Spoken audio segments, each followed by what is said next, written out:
Hi everyone! Well, I guess this is my first installment of Adventures with Amy.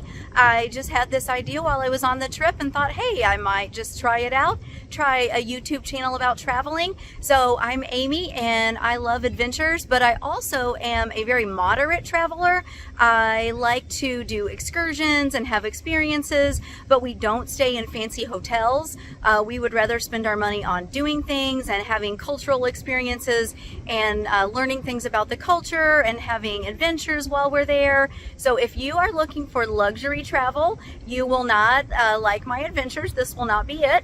But if you are, if you are interested in clean, safe, affordable, and adventurous places to stay, like the one behind me here in Bimini, then this might just be for you. So follow along and I will hopefully show you a lot of my adventures and travel tips. Bye! So my first installment is all about my recent trip to Bimini in the Bahamas, and it was pretty amazing. However, it did start out with a lot of anxiety and stress because of the government shutdown. I wasn't sure if my flight was going to be canceled or not, so that was pretty stressful and causing me a lot of anxiety. Thankfully, after 2 gate changes and 3 time delays on my flight, it did actually take off and I made it. Yay! So the first stop on the trip was Fort Lauderdale, and I stayed with another gal from the trip that I had just met at a cute little boutique hotel called North Beach Hotel. I would stay there again if I was in that area. Next up was getting an Uber at 6:30 a.m. to take us to the Balearia Ferry, which heads to Bimini. Woohoo! Just a heads up about this ferry, if you ever plan on going to Bimini, apparently it does not run every day. It might only run 2 or 3 times a week, depending on the season. So make sure you check the schedule before planning anything. So after meeting up with the group that I had previously only known from Instagram, we headed off to Bimini on a 2-hour ferry ride. When we arrived in Bimini, of course, we had to go through customs. This is customs. It's obviously very small. Bimini is a really small island, so that is the customs office. It was very quick. It took less than 30 minutes. Next vehicle on our adventure is a quick tram ride over to Bimini. And then a very, very full taxi to our hotel. We actually had 2 more people in this van here that you're not able to see. And we finally made it to our hotel. Yes. So since I went with a group and just bought the dive package, I didn't really do any of the planning like I usually do. So I was pleasantly surprised at how nice this resort was. We stayed at the Bimini Big Game Club, and I would most definitely go back there again. So I just had the standard double room, and it was very nice. It, however, did not have a microwave or a refrigerator. Had a nice little bathroom and a coffee maker. And I had a nice little balcony overlooking the pool. A couple of the gals got a cabana, and it was about the same size room, but it did have a coffee maker, microwave, and refrigerator.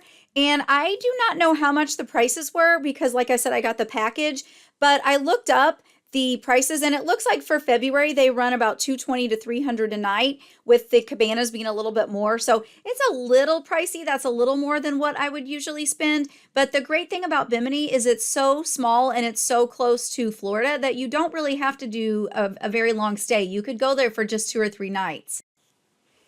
Okay, so that was just a little bit of the logistics of the trip, but now for the fun part, what I came for, shark diving.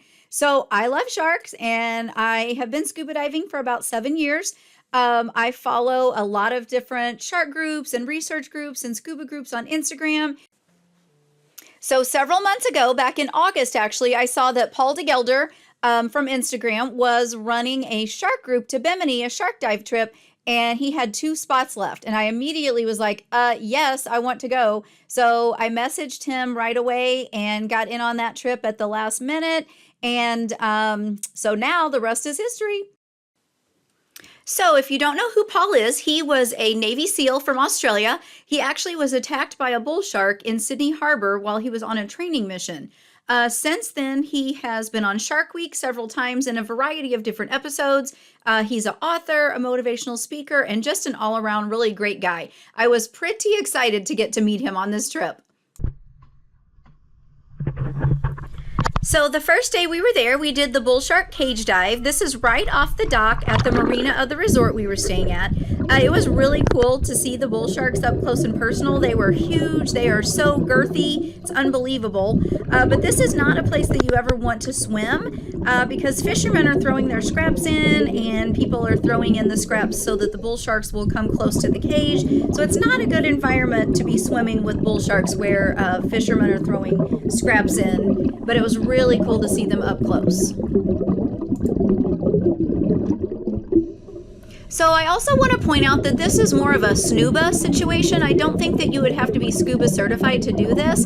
You're just right there at the top of the water with a person standing there to help you if you needed anything. And it might be a good place to try it out to see if it was something you were interested in or not.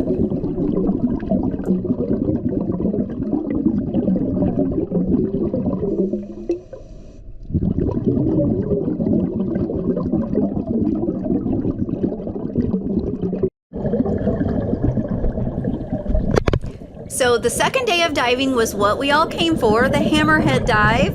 So this dive shows me I've just descended down the rope and now I'm slowly making my way over to the hammer dive site.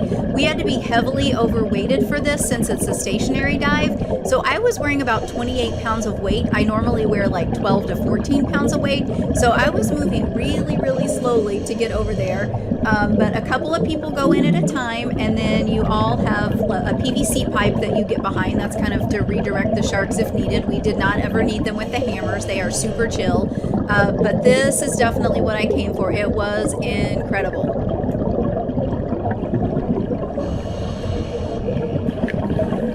And I definitely have to give a shout out to the professionals at the Bimini Scuba Center. All of them were awesome. All of our safety divers, all of the dive masters that went with us, they all just did a great job of helping us feel safe and knowing what we were doing and keeping an eye out for everything that was going on there. I just really can't say enough about the Bimini Scuba Center. I highly recommend them. So this big girl coming around right now is Queen, very aptly named as she is about 14 feet long. She also has a white patch on her gill that makes her stand out from the others, but you really don't need to see that to know that it's her. She is quite a big girl.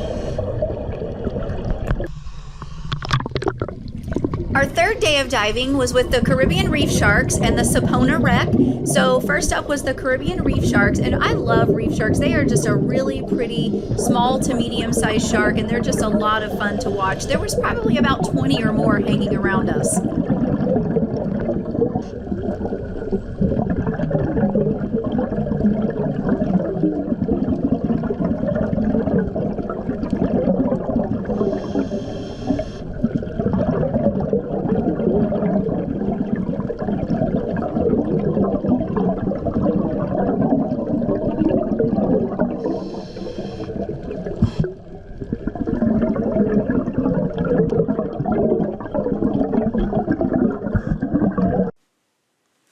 After the Caribbean reef shark dive, we headed just a few minutes over to the Sapona shipwreck site.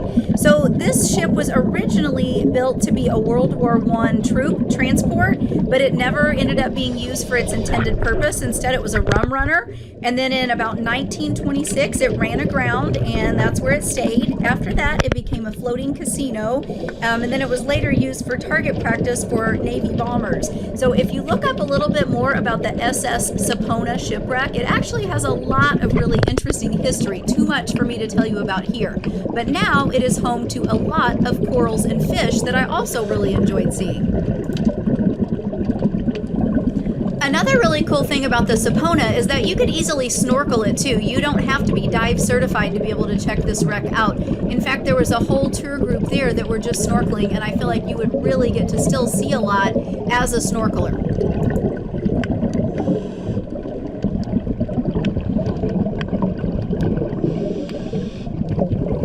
So this is definitely my favorite part of the shipwreck. I found this little cubby hole and it was too small to go in, but when I looked in and stuck my camera in there, it literally looked like you're looking into an aquarium, like a really cool aquarium. So I just thought that was so cool.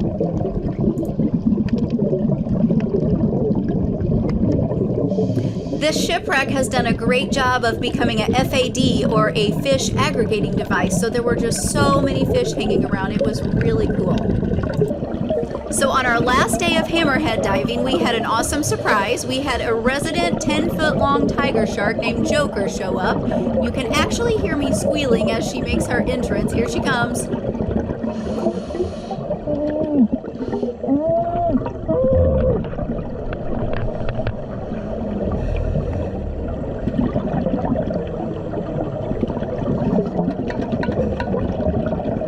So you can hear the safety diver banging on the box. That's an alert that there is either a tiger or a bull in the area, and to be on kind of extra alert.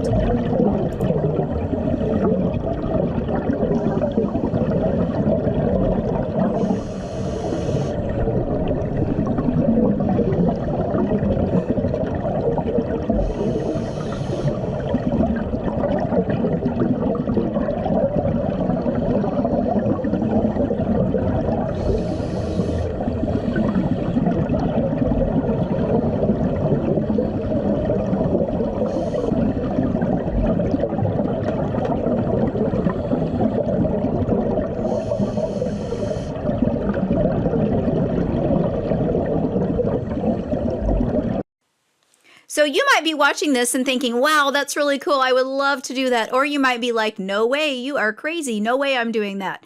But no matter what you think about sharks, they are in danger because of overfishing and shark fin soup trade in Asia. And humans kill approximately 100 million sharks per year. That's 11,000 sharks per hour. They are a really important part of our ecosystem and our oceans and keeping oceans healthy. So it is really sad what's happening to sharks, and I hope that we can do some things and make some changes to reverse that. Even if you're not into scuba diving, this is Radio Beach, just a hop, skip, and a jump from our resort. So as you can see, it's really beautiful. I don't think you would have a problem finding other things to do there.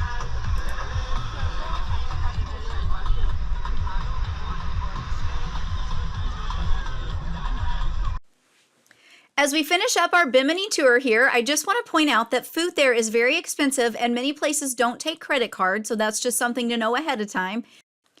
That being said, I want to point out a restaurant that we really liked called the Anchorage. These plates that you see here were about $20 per plate, and they were pretty fast. A lot of the restaurants there are definitely on island time, and the Anchorage had good food, it was affordable, and it was really quick.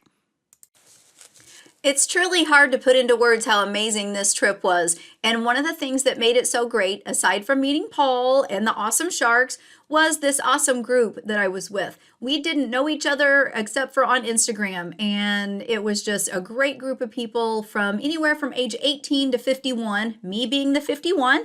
And that's okay. So I would just encourage you, try something new, get out of the box and try something, even if you don't know what it's going to be like. It might be great. And if not, you'll never see those people again. So just try something new and have an adventure.